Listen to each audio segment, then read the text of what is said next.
পঞ্চগড়ে দিন দিন জনপ্রিয় হচ্ছে সুপারি চাষ। উৎপাদন ভালো হওয়ায় কৃষকরা লাভবানও হচ্ছেন। তারা বলছেন, জেলার কয়েকটি হাটে হাজার কোটি টাকার সুপারি বেচাকেনা হয়। কৃষি বিভাগ বলছে, লাভজনক হওয়ায় সুপারি চাষে কৃষকদের নানা পরামর্শ দেওয়া হচ্ছে। দিন দিন এর পরিধিও বাড়ছে। রফিকুল ইসলামের তথ্য ছবিতে প্রতিবেদন। সপ্তাহে শুক্র ও সোমবার সকাল থেকে বস্তা ভর্তি সুপারি আনা হয় হাটে। এরপর মাটিতে স্তূপ করে রাখা হয়। চলে ক্রেতা বিক্রেতার দর কষাকষি। পরে আবার বস্তাবন্দি হয়ে সুপারি চলে যায় বিভিন্ন জায়গায়।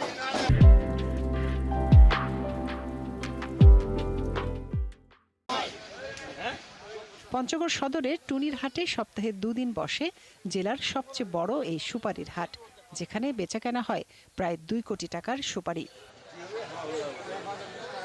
অনেকে আবার হাট থেকে সুপারি কিনে 3-4 মাস পুকুরে ডুবিয়ে রাখেন। পরে সেই ভেজা সুপারি বিক্রি করেন চড়া দামে।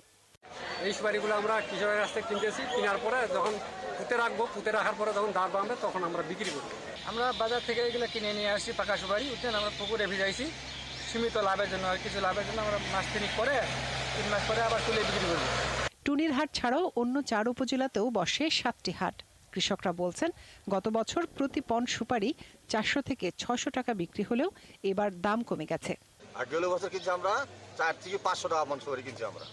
এবার সুপারি অনেক দাম কম। সুপারি বাজার খুব খারাপ, মনটা খুব খারাপ। মারে হাটে সুপারি বিক্রি করতে আসছি, সুপারির তো দাম নেই। গতবারের থেকে এবার একবার পানির দাম, কোনো দাম নেই সুপারি। টুনির হাটের ইজারাদার বলছেন, সপ্তাহের 2 হাটেই বিপুল পরিমাণে সুপারি আমদানি হয়, আর দিন দিন সুপারি বিক্রি বাড়ছে। টুনি হাটে সুপারি বিক্রি করার জন্য আসে। এই প্রতি হাটে সুপারি বেচা কিনা হয় 1.5 থেকে 2 কোটি টাকার মতো। জেলা কৃষি বিভাগ বলছে, লাভজনক হওয়ায় সুপারির চাষ বাড়ছে। আগামীতে এর চাষ আরও বাড়ানোর পরিকল্পনা রয়েছে। আমাদের চাষিরা তাদের বসত বাগান সহ বিভিন্ন জায়গায় আনাচে কানাচে এই সুপারি চাষ করে এই অঞ্চলকে আরও সুপারি চাষে অনুপ্রাণিত করবে। বছরের মে থেকে জুলাই মাস পর্যন্ত সুপারি বিক্রির উপযুক্ত সময়। তাই এখন ক্রেতা বিক্রেতার ভিড়ে মুখর হয়ে ওঠে প্রতিটি হাট। মনিরা কাজরি, ৭১।